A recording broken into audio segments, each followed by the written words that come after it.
Hi, welcome to the Penguin Post newspaper by kids. Today we are interviewing Dr. Lele. He studies trees and forests. Let's ask him some questions. Could you please tell us more about your work and how you got interested in studying people and forests? Sure. I first probably entered a forest when I was a second grader, and my father, who was in the Navy, went to live on an island. And we had a scrub thorn forest behind our house, which had from where you could hear the jackals howling at night, and where we would go for collecting berries during daytime. Uh, Later on, as a high schooler, I went trekking in various parts of India, particularly Western India, and that really got me interested in forests. But also, I observed that there were people living in all these forests that I visited. People who are making a living from agriculture, but also collecting firewood. And when I did my master's, I looked at the question of how dams submerge forests and also the people who live in those forests and displace them. And what is the cost that it imposes on these people, and what's the value of the forests that might be lost when we build big dams? So that's how I got interested in the question of forests. What I do now is basically to look at these questions of should we save forests? Why should we save them? Why are we losing them? Are we degrading them? Who's degrading them? What can we do to solve the problem? Why do you think we care about forests? What are the different ways in which people use forests slash related to forests? So it's really important for us, who most of us who live in cities today, to understand that humankind has had a long but a love-hate relationship with forests. So for us, living in a city, which is, by the way, a real background because I happen to live in a suburb where we have some trees around us. The forest is beautiful, green, big trees, a lot of animals, a lovely place for us to visit. But if you live next to the forest, you might also find that where there are animals that come to your farm and eat up all your fruit or destroy your vegetables. Or if you go into the forest, you might get in an Indian forest, you could easily get trampled by an elephant or attacked by a tiger or something like that. So we've had a long love-hate relationship with forests. We like forests for the variety of things that it gives us, but we also want to clear forest for cultivating land for agriculture, or we want to open up the forest because we want to graze animals, and animals need a little bit of grass, and grass only grows when we open up the tree canopy. So people use forests historically for firewood, for timber, for building houses, for agricultural implements, for grazing their animals, for collecting a whole bunch of food, fiber, and all kinds of products that people use, medicines, you name it. People have collected these things from forests. As we know, rubber comes from originally from forest trees. So there is a huge variety of things that people use forests for. But of course, today we also think about forests as providing indirect benefits. Either forests as sequestering carbon, so reducing climate change, or forests as protecting watersheds and therefore making sure that rivers flowed even during the summer or flow free of sediment. So there are a variety of indirect benefits that forests also provide. And a lot of us, for example, relate to forests because forests have wildlife. And as an urban person, I don't face the negative side of the wildlife. I can go in a jeep or in a car and watch the wildlife and enjoy myself. But then I can come back and live my life in a city, and I don't have to worry about the negative side of wildlife preying on me, right? So we think of forests for many of these different reasons. What do we mean by a good forest and a degraded forest?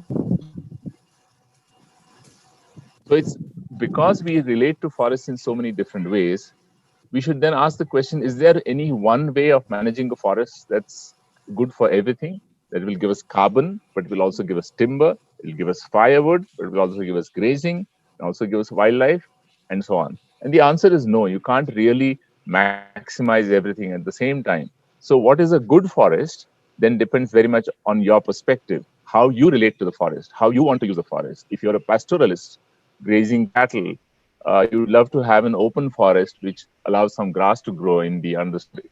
If you're a timber merchant, then you want a dense forest of only timber trees. You don't even care if it's just one species of teak or eucalyptus or pine or something else, as long as that's the species you want to sell. And a single species plantation looks like a forest to you. So a good forest is that which maximizes what you want from it. And that's really the challenge for us to understand, that there are many different ways in which to look at forest and declare what is a good forest, and therefore the opposite, what is a degraded forest, right? So many times in the past, colonial foresters in India, for instance, have declared, oh, these forests are completely degraded or they're degrading because of human use. But it's actually just a different way of managing forests for the uses that people want them. So we ask the question, what do we want forest for? If you want it for carbon sequestration, well, any tree would do as long as it grows fast and sequesters a lot of carbon.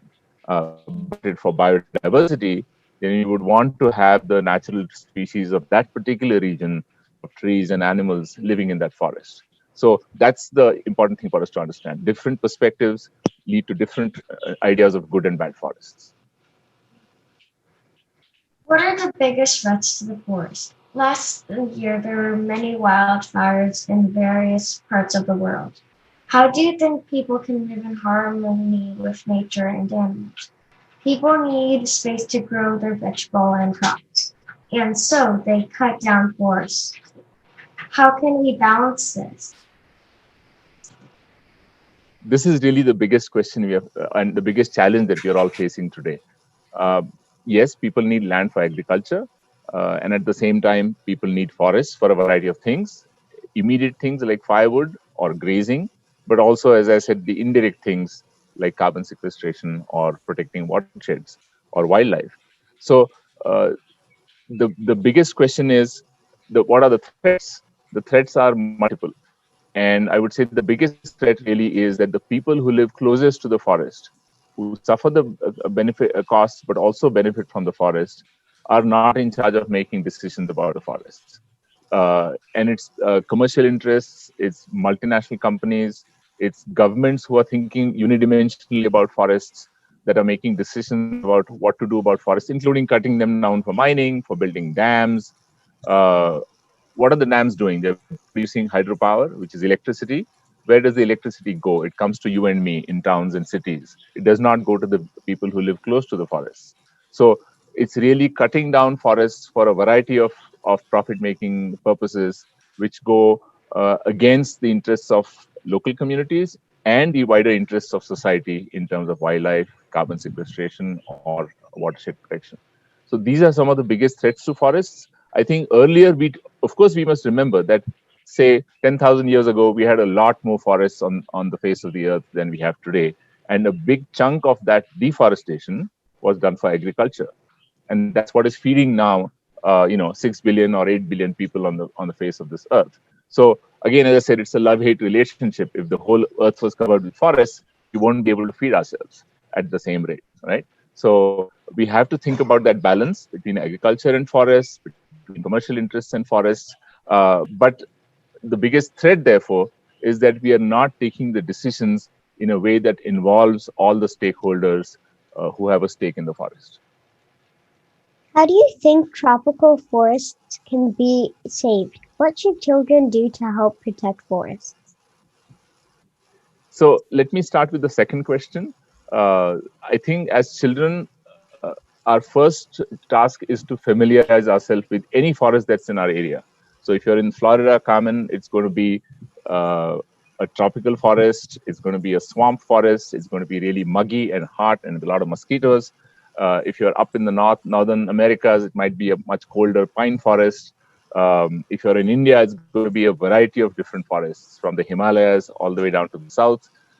So it's important for us to go to the nearest forest and take it out of our heads that it's going to be the forest we see in Tarzan of the Apes or Phantom and the movies, which is big, huge trees and dense forest. It could be all kinds of trees. It could be all kinds of animals, and understand that there are a variety of forests, some which look great, some which don't. And how are people? The next question we should try to understand is how have we used these forests in the past? How are we using them today? Who lives there? Are the forests empty of people? Even in the deepest part of the Amazon, you have Native Americans living in the forest. So it's, I think, really important for us to understand who lives in the forest, who has been living in the forest, how have forests changed. And third question we should try to understand is who owns these forests? Who takes decisions about them? And that leads me to the answer to the first question, which is the way to save the forests that we have is to change the way we make decisions, the laws, the rules, about how decisions are made, when should we cut down a forest, how should we manage the forest. The decision making around this needs to involve all the stakeholders, and particularly indigenous communities that live in and around forests, particularly forest dependent people across the world. In India, for example, and about 250 million people, which is almost the population of the US, is considered forest dependent in some way or the other. But these people are not involved in making decisions about the forest. So that's, I think, the only way we can move forward to save forests.